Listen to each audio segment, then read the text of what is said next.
नमस्कार, मी विशाल करोडे. झी 24 तासच्या कौल 24 तास या विशेष कार्यक्रमात आपल्या सगळ्यांचं स्वागत. आज आहे मी बीडमध्ये. बीड हे शहर संपूर्ण देशात नावाजलेलं आहे.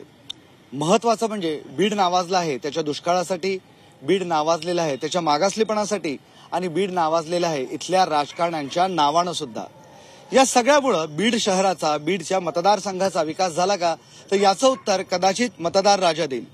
मात्र तुर्तास लोकसभा निवडणुका तोंडावर आहेत. बीडच्या जनतेला काय वाटतं, इथल्या राजकीय पक्षीय लोकांना काय वाटतं, हे सगळं जाणून घेण्याचा प्रयत्न आपण करू. दुहेरी अशी ही लढत आहे. भाजपकडनं पंकजा मुंडे रिंगणात आहे, तर राष्ट्रवादी काँग्रेसकडनं बजरंग बाप्पा सोनवणे रिंगणात आहेत. तुमच्यापासून सुरुवात करतो. तुमचा उमेदवार इथला स्थानिक खासदार आहे. का म्हणून जनतेनं तुम्हाला या पुढच्या 5 वर्षासाठी निवडून द्यावं? काय तुमचे मुद्दे आहेत, काय हे सांगाल? आदरणीय पंकजाताई या बीड जिल्ह्याच्या खासदार म्हणून या ठिकाणी रिंगणामध्ये आहेत. ज्यांनी महाराष्ट्राला ग्रामविकास मंत्री असताना मुख्यमंत्री ग्राम सडक योजनेतून या जिल्ह्याला, या महाराष्ट्राला रस्ते दाखवले. ज्यांनी या महाराष्ट्राला जलयुक्त शिवाराच्या माध्यमातून शेतकऱ्यामध्ये क्रांती घडवण्याचं काम केलं. ज्यांनी ग्रामविकासाच्या माध्यमातून या जिल्ह्याचा विकास करण्याचं काम केलं आणि ज्यांना गावागावामध्ये रस्ते निर्माण केले. एकीकडे पंकजाताईनं बीड जिल्ह्यामध्ये हजारो कोटी रुपयाचे विकास कामे आणले. हे आमच्याकडे विकासाचं दृष्टिकोन असलेलं उमेदवार आहे आमच्याकडं. आणि भारतीय जनता पार्टीचे पंतप्रधान पदाचे उमेदवार नरेंद्र मोदी आहेत. म्हणून या जिल्ह्यातली जनता मोदी आणि पंकजाताई ज्या वेळेस केंद्रामध्ये मंत्री होत्याल, या देशाला विकासाची गती देत्याल, हे दृष्टिकोन ठेवून भारतीय जनता पार्टीच्या उमेदवाराला इथली जनता प्रचंड मताच्या लीडनं निवडून देईल. विकासाचा दृष्टिकोन ठेवून भारतीय जनता पार्टीला निवडून द्यावं असं त्यांचं म्हणणं आहे आणि हाच अजेंडा घेऊन ते जनतेत उतरताय. तुमचा काय अजेंडा आहे? 2014च्या निवडणुकीपूर्वी देशाचे प्रधानमंत्री नरेंद्र मोदी असतील, अमित शहा असतील किंवा देवेंद्र फडणवीस असतील, त्यांनी तुमच्या सर्व चॅनलच्या माध्यमातून सांगितलं होतं की सत्तेमध्ये आल्याच्या नंतर आम्ही मराठा आरक्षण देऊ. पहिल्या आठवड्याच्या आत मुस्लिम समाजाच्या आरक्षणाचा प्रश्न मार्गी लावत, धनगर समाजाच्या आरक्षणाचा प्रश्न मार्गी लावत, छत्रपती शिवाजी महाराज यांचं मुंबई येथे शिवस्मारक करू हे त्यांनी आश्वासन दिलं होतं. 72,000 नोकरी भरती करू म्हणले होते. हे राष्ट्रीय मुद्दे ठीक आहे. मी या लोकसभेपुरतं विचारतोय की या निवडणुकीत उतरताना तुम्ही हे राष्ट्रीय मुद्दे घेऊन उतरतायत की काही लोकलही आहे? लोकल मुद्दे तर आहेतच ना. हे बघा, पंकजाताई असतील किंवा मुंडे कुटुंब असेल, राष्ट्रवादी काँग्रेस पक्षाचं पंकजाताई किंवा मुंडे कुटुंबाशी वैर नाहीये, वैर भाजपशी आहे. त्यामुळं भाजपची जी अंतर्गत गटबाजी आहे हीच राष्ट्रवादी काँग्रेस पक्षाचे आमचे लोकसभेचे जे अधिकृत उमेदवार आहेत बजरंग बाप्पा सोनवणे यांना बहुमताने निवडून देणार आहेत. गेवराई मतदारसंघातील लक्ष्मण पवार असतील, आष्टी पाटोदा मतदारसंघाचे आमदार सुरेश असतील किंवा केज आंबेजोगाई मतदारसंघाच्या नमिताताई मुंदर असतील, ह्या पंकजाताईला पाडण्यासाठी भाजपच या ठिकाणी कारणीभूत ठरणार आहे. आणि भाजपने पंकजाताईंनी जर एवढा विकास केला होता तर 2019च्या निवडणुकीमध्ये त्यांना परळीच्या जनतेने का पाडलं? विधानसभा निवडणुकीत पंकजाताईला पाडलेलं होतं. याही निवडणुकीत पंकजा मुंडेंना पाडायचंय म्हणून भाजपनं उभं केलं, अशा पद्धतीचाही आरोप केला जातो तिकडे. मुळीच नाही, हा अत्यंत चुकीचा आरोप आहे. पंकजाताई म्हणजे एक टॅलेंटेड उमेदवार आहे. ते मग त्यांचं नेतृत्व असेल, दातृत्व असेल, त्यांचं शिक्षण असेल किंवा त्यांचं कामाची जी पद्धत असेल. जेव्हा त्या पालकमंत्री होत्या त्यावेळेस पालकमंत्री म्हणून त्यांनी ग्रामसडक आता जे तुम्हाला सांगितले, त्याचबरोबर अंगणवाडीच्या अनेक कार्यकर्त्यांना त्यांनी त्यांचं मानधन वाढलं. त्याचबरोबर अनेक महिलांच्या सुविधा त्या माध्यमातून त्यांनी दिलेल्या आहेत. आणि जो बीड शहरातला किंवा बीड जिल्ह्याचा जो विकास आहे त्या विकासामध्ये पंकजाताईंचा हा 100% वाटा आहे. त्याहीपेक्षा प्रीतमताईचाही तितकाच वाटा आहे. आणि तो उमेदवार एवढा टॅलेंटेड आहे की समोरच्या उमेदवारांनी साधं त्यांनी गल्लीतलं राजकारण करावं, त्यांनी दिल्लीचं करू नये, कारण त्याला दिल्ली माहिती नाहीये. समोरच्या उमेदवाराला गल्ली माहिती नाही, फक्त दिल्ली माहिती नाही, गल्ली माहिती आहे म्हणतात. गल्लीतला उमेदवार आहे आणि अशा उमेदवाराला कशासाठी उभं करताय? तुमच्या माहितीस्तव सांगतो, ज्यांनी सांगितलं की ह्या उमेदवाराला गल्ली माहित नाही, दिल्ली माहित नाही, ज्यांनी दिल्लीला होते त्यांनी काय दिवे लावलेत ह्या बीड जिल्ह्यातील जनतेला माहित आहे. गेल्या 10 वर्षापासून ज्यांना खासदार म्हणून या बीड जिल्ह्याने केलं, तर या बीड जिल्ह्यामध्ये त्यांना स्वतःचा जो त्यांचा फंड आहे, खासदार निधी आहे, तो सुद्धा अखर्चित ठेवला. त्यांनी खर्च केला नाही. इथल्या बेरोजगाराचे प्रश्न आहे, इथल्या युवकांचे प्रश्न आहे, इथल्या शेतकऱ्यांचे प्रश्न आहेत, ऊसतोड मजुराचे प्रश्न आहेत आणि सर्वात महत्वाचा प्रश्न पंकजाताईंनी स्वतःचा कारखाना सुद्धा बंद केला. म्हणजे ह्याच्यापेक्षा वाईट परिस्थिती आणखी काय म्हणायची. फक्त बीडला भकास करण्याचं काम आताच्या खासदारांनी केलेलं आहे. म्हणून या निवडणुकीमध्ये जनता फक्त सुनामी नाही येणार, नुसती लाट नाही, तर आमचे महाविकास आघाडीची सुनामी लाट येणार आहे आणि आमचा उमेदवार चांगल्या मत. बीडला फक्त भकास करण्याचं काम केलंय असं सांगताय, तुम्ही सांगाल, तुम्ही सुद्धा रिंगणात आहात. खरं तर शेतकऱ्याच्या प्रश्नावर या भाजपला काही घेणं देणं नाही. खरं तर एकीकडे गोसाई फकीर मारून गोसाई जीव घातल्याच्या सारख्या कलवना या भाजपकडून केल्या जातात. या बीड जिल्ह्याचे कृषी मंत्री असताना विम्याचे प्रश्न असतील, पीक विमा असेल, अशा अनेक प्रश्नांना आज न्याय देण्याचं काम या भाजप सरकारने केलेलं नाही. आणि खरं तर भाजपची जी एक रणनीती ही लोकांचं शोषण करण्याची रणनीती आहे. म्हणून यावेळेस यांना लोक कंटाळलेले आहेत. यामुळे यांचा पराजय तुम्हाला माहिती या ठिकाणी भारतीय जनता पक्षानं पराभव समोर दिसल्या कारणानं उमेदवार बदललेला आहे आणि बदलला तरी त्याच घरातला उमेदवार दिला, असं काही जास्तीचा फारसा फरक पडलेला नाहीये. या जिल्ह्यामध्ये आताच आमच्या मित्रांनी सांगितलं की जलयुक्त शिवारद्वारे फार मोठं काम केलं आहे. त्याच जलयुक्त शिवारची चौकशी चालू आहे.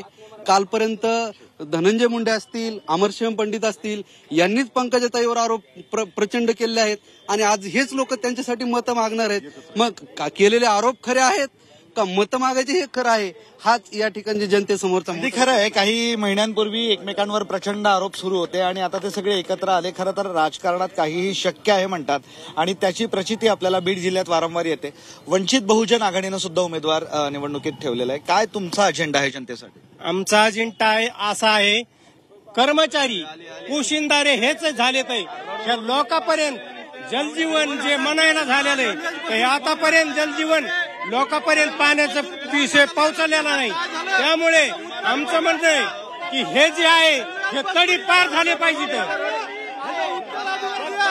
फक्त गुत्तेदारी पोहोचण्याचं काम रेल्वे भाजप सरकार 2014 पासून सांगत आहे की आम्ही रेल्वेमध्ये 2024ला रेल्वेमध्ये फॉर्म भरण्यासाठी येणार आहोत. ह्याचं काय झालं याचं भाजपने अगोदर उत्तर द्यावे. भाजपनं आतापर्यंत फक्त गुत्तेदारी केली. काय तुमच्याकडे येतो, मागे चला, मागे चला, मागे. ये अंदर की बात है. वंचित हमारे साथ है. रेल्वे आलेली आहे, अमळनेर पर्यंत आलेली आहे. अमळनेर बीड जिल्ह्यातच आहे आणि या जिल्ह्याचा विकास मुंडे साहेबाच्या 2 लेकीच करू शकतात, पंकजा आणि प्रीतम. हे तुम्ही आज बजरंग बाप्पा 5 वर्ष झालं बीडमध्ये आले नाहीत. त्यांना जाऊन विचारा बजरंग सोनवणे कोण आहेत, त्यांना माहित सुद्धा नाहीत. बजरंग बाप्पा जसे पडले तसे जे गायब झालेत तर 5 वर्षांनीच आज आलेत आणि उमेदवारी काढून घ्यायच्या नादात आहेत. कदरून गेलेत. काँग्रेस मदत करीत नाही, शिवसेनेचा उरला सुरला गट येत नाही, बजरंग बाप्पाला हे मदत करीत नाहीत. आता काही लोक अशा पद्धतीने होर्डिंग घेऊन आले की जिल्ह्यानं रेल्वेची वाट किती वर्ष बघायची, बीड जिल्ह्याला वीक विमा कधी मिळणार, तर दुष्काळग्रस्त बीड जिल्ह्यातील परीक्षा विद्यार्थ्यांची फीस माफ करावी, असे अनेक प्रश्न सगळ्यांचे आहे आणि जे भाजपनं, प्रीतम मुंडेनं, पंकजा मुंडे यांनी कोणीही सोडवले नाही असं म्हणतात. तुमचं काय म्हणणं आहे? हे बघा, आमच्या बीड जिल्ह्यामध्ये पीक विम्याचा घोटाळा होतो आणि त्या घोटाळ्याकडे कुणीही लक्ष द्यायला तयार नाही. येथे 171 कोटींचे बोगस पीक विमा उचलला जाण्याचा प्रयत्न चालू होता. 81,000 एकरचा हा बोगस पीक विमा इथले कृषी मंत्री असताना देखील दुर्लक्ष केलं जातंय. तिकडे धारूरला गुन्हा दाखल होतो, मात्र बीडमध्ये गुन्हा दाखल होत नाही. ही गोष्ट पीक विम्याची. आणि सगळ्यात महत्वाचं, आमचे राज्यातील काही जिल्हे IIT, तिकडे MIDC, तिकडे विमानतळाचा विचार करायला आणि आम्ही काय करलो होतं, दुष्काळ मुक्ती, आम्हाला उद्योग द्या, अशा पद्धतीचा मागास. हा अगदी व्हॅलिड मुद्दा आहे. जिल्हे IIT साठी भांडताय, IIM साठी भांडताय, मोठमोठ्या इन्स्टिट्यूट साठी भांडताय आणि आपण अजूनही दुष्काळ मुक्तीसाठीच भांडतोय. मग जबाबदार कोण धरायचं याला? काँग्रेस आणि त्यांची जी आघाडी आहे ते त्याच्यामध्ये इथून मागे 40 वर्ष झालं काँग्रेसनी सत्ता केली. काय केलं? बीडचा विकास काय केला? आता महायुतीच्या उमेदवार पंकजाताई असतील. पंकजाताईंची आता तुम्ही नॅशनल हायवे बघा, नॅशनल हायवेवरून हे सगळे जातात. पहिलं संभाजीनगरला जाताना 3 ते 3.5 तास लागत होते, आता तेच आपल्याला 1.5 तास लागतात. रेल्वे अमळनेर पर्यंत आलेली आहे. असे असंख्य केलेले आहेत आणि तुम्ही तुमच्या उमेदवाराचं सांगा, तुमच्या उमेदवारांनी काय कामं केलेत, काय विकास कामं केलेत, ओळखता का कुणी त्यांना, ते सांगा तुम्ही आधी आम्हाला. हा मुद्दा अतिशय व्हॅलिड आहे. हा प्रश्न आपण घेऊन भाजपकडे जाऊया. लोक विचारतायत काय केलं, जग कुठे चाललंय आणि बीड जिथं अजूनही दुष्काळात होरपळतोय. दुष्काळात होरपळण्याचं कारण हे की आतापर्यंत जे काँग्रेसने इथं राज्य केलं, त्या काँग्रेसच्या काळात हे झालेलं नुकसान आहे. आज नामदार धनंजय मुंडे साहेबांच्या मार्फत या ठिकाणी येणाऱ्या 5 वर्षात या जिल्ह्यात कुठलाही दुष्काळ राहणार नाही अशा परिस्थितीचं नियोजन त्यांनी केलेलं आहे. प्लॅनिंग चांगल्यापैकी योग्य प्रकारे त्यांचं काम चालू आहे. या ठिकाणी आता यांच्या सगळ्यांच्या अपेक्षा आहेत की खासदाराने नाल्या साफ करायच्या, रस्त्याचं काम करतं. तसं बघितलं तर जिल्ह्यात हायवेचे रस्ते ते मुद्द्यावर कुणी बोलायला तयार नाहीये. त्यांनी मुद्द्यावर यावं.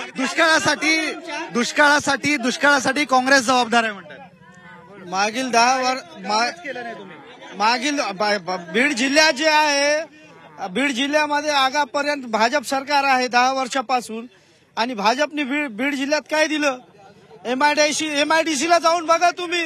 भूत बंगला दिलेला आहे. MIDC मध्ये भूत बंगला झालेला आहे. बीड जिल्ह्यात जे आहे ऊसतोडांचा जिल्हा आहे. खासदार या अगोदर जे खासदार होते त्यांनी काय केले?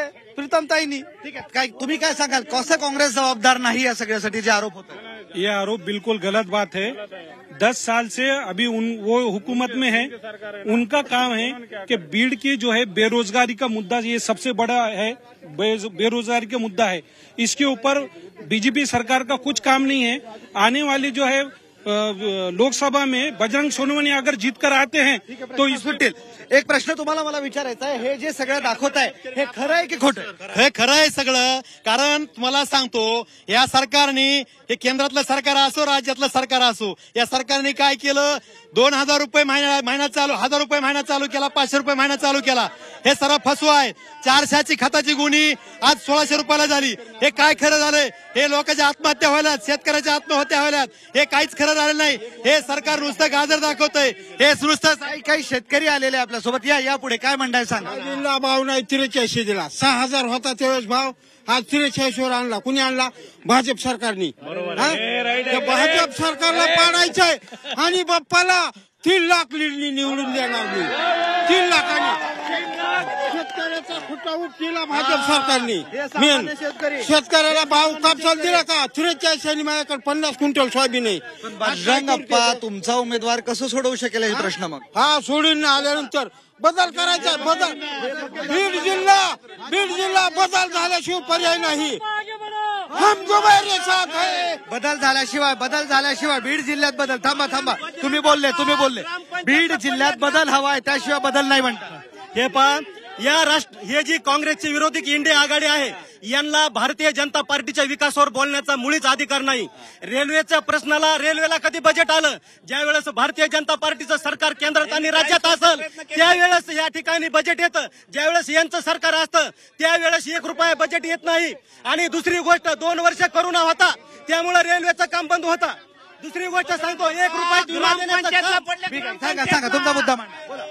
या बीड जिल्ह्यासाठी सर्वाधिक निधी पंकजाताई साहेबांनी आणला. आणि ज्यावेळेस पालकमंत्री होत्या महाराष्ट्राला सर्वाधिक निधी पंकजाताईंनी आणला. हे जे गप्पा मारतात हे अगोदर सत्तेमध्ये सहभागी होते. यांना सत्तेत सहभाग घेतलेला आहे. आणि दवाखान्यात प्रत्येक करोना काळमध्ये पंकजाताई असतील, प्रीतमताईंनी अतिशय चांगलं काम केलेलं आहे. बीड जिल्हा हा अवर्षणग्रस्त असल्यामुळं इथं नोकरीचा विषय आहे. आणि अंमळनेर पण रेल्वे आलेली आहे. विकास केलेला आहे. चांगल्या प्रकारे काम झाला आहे, विकास झाला आहे. दुष्काळ सोडवण्याचा प्रयत्न केला, त्याचबरोबर रेल्वे इथपर्यंत आणली, लोकांची मदत करण्याचा प्रयत्न करतो, असे सगळे मुद्दे ते मांडताय. तुम्ही म्हणताय की विकासच झाला नाही. अहो साहेब, ज्यावेळेस प्रीतमताई पहिल्या वेळेस निवडून आल्या ते म्हणले होते की पुढच्या इलेक्शन मध्ये मी रेल्वेत बसून येणार. कुठे ती रेल्वे? अहो, हा फक्त भावनिकतेची निवडणूक आहे. बघा तुम्ही, आज जिल्ह्यात सगळे अधिकारी घ्या, फक्त एका समाजाचे अधिकारी जमा केलेले आहेत. एका समाजाचे अधिकारी आहेत, वंजारी समाजाचे. ओबीसी मध्ये फक्त तेच आहेत का? अहो नाहीत ना. आजच्या पेपरला बातमी आहे की सर्वोच्च न्यायालयाचे 16 न्यायाधीश हे असे म्हणतात की आम्हाला रिटायर नंतर राजकीय हस्तक्षेप करतात. म्हणजे यांना घटना बदलायची. आणि कसं रनिंग आजच्या पेपरला बातमी याच्यात. त्याच्यामुळे देशाने ठरवलंय यावेळेस भाजप हद्दपार करायची देशातून आणि महाराष्ट्रातून. पुढे काय बोलायचं सांगा. सर्वसामान्य माणसाला बोलायला चान्स होता. गॅसचा भाव किती होता? गॅस किती रुपयाला होता पहिला? आम्ही सरपंच तोडून आणायचो पहिले घरचे. गॅस असेल, आम्ही घरचे लोक सरपंच तोडून आणायचो. त्यावेळेस गॅसचा भाव किती होता? तुम्ही आज आम्हाला फुकटमध्ये गॅस दिला. आज गॅसचा भाव 1200 रुपये झालाय. आम्ही काय करायचं वंचित लोकांनी? गॅस असेल, डिझेल असेल, पेट्रोल असेल, 410 रुपयाला मिळणारा गॅस 1100 रुपयाला आहे. 60 रुपये लिटर मिळणारं पेट्रोल 100 रुपये लिटर आहे. त्यामुळे माझी पंकजाताईंना माझं आव्हान आहे, विनंती आहे की त्यांनी भाजपची उमेदवारी सोडून महाविकास आघाडीचे अधिकृत उमेदवार. काय हे कसले पेपर आहेत? हा प्रकल्पग्रस्तांसाठी असे 20-25 विद्यार्थी माग आहेत. साधं प्रशासनात कुणी बघायला तयार नाही. आणि आमच्याकडे काय पालकमंत्री मुंडे, सगळे आमदार खासदार सगळे गायब आहेत. इथं कार्यक्रमाला एक मिनिट थांबा. इथं कार्यक्रमाला सगळे राजकीय पक्ष झालेत, मात्र विद्यार्थ्यांसाठी एक माणूस नाही. आणि आज यांना रडण्याची वेळ आली आहे. हे आज रस्त्यावर उभे आहेत. किती वेळ झालं? 2.5-3 महिने झाले. 2.5-3 महिने झाले नुसते कागदावर कागद घेऊन फिरते. मुंडे साहेबांपासून तुम्ही हे सगळं राजकारण बघताय, जिल्ह्याचे चढ उतार सगळं बघितलंय. प्रचंड आरोप तुमच्यावर होत आहे, काहीही केलं नाही. आरोपाशिवाय दुसरं काही करता येत नाही. 70 वर्ष काँग्रेसने जे काही केलं नाही ते 10 वर्षात करून दाखवलेलं आहे. शेतकरी समाधानी आहे, विद्यार्थी समाधानी आहे, मोलमजूर हा समाधानी आहे आणि सगळे समाधानी आहेत. नोकर समाधानी आहे, जनता समाधानी आहे, शेतकऱ्यांच्या मालाला योग्य भाव मिळत आहे. यांच्या बोलण्यातनं तर सगळं सुख समाधान आहे असं दिसतंय. सगळे समाधानी आहे म्हणतात ते. तसं तर काही दिसत नाहीये सर, कारण बीड जिल्ह्यामध्येच, बीड शहरातच जन्म आमचा झालेला आहे. तसं तर सत्ताधारी आणि विरोधक हे दोन्ही एकाही नाण्याच्या 2 बाजू आहेत. त्यामुळं शहराचा विकास नाही, सुशिक्षित बेरोजगारी आतापर्यंत संपलेली नाही. सगळे समाधानी आहेत. भाजपनं अगदी सुजलाम सुफलाम केलंय सगळं असं ते म्हणतात. नाही, आजच मी आमच्या भारतीय जनता पार्टीच्या ज्या उमेदवार आहेत त्यांचं स्वतःचा मॅनिफेस्टो ऐकला की त्यांनी असं सांगितलं की बीड जिल्ह्यात मी 10,000 नोकऱ्या देईन, 2 कोटी दरवर्षी रोजगार देऊ म्हणणारं भारतीय जनता पार्टी या बीड जिल्ह्यामध्ये पंकजाताई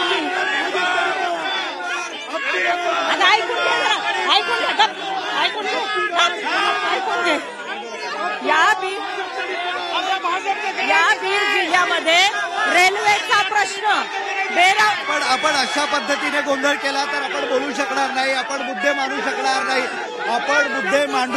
नाही, आपल्याला मुद्दे मांडण्यासाठी काही तर प्रयत्न करा. आपण शांत व्हा.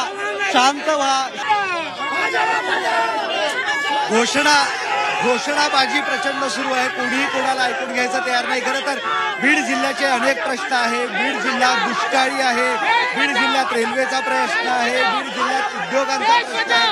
मात्र असं जरी असलं तरी सुद्धा कोणीही या मुद्द्यावर ऐकायला बोलायला तयार नाही.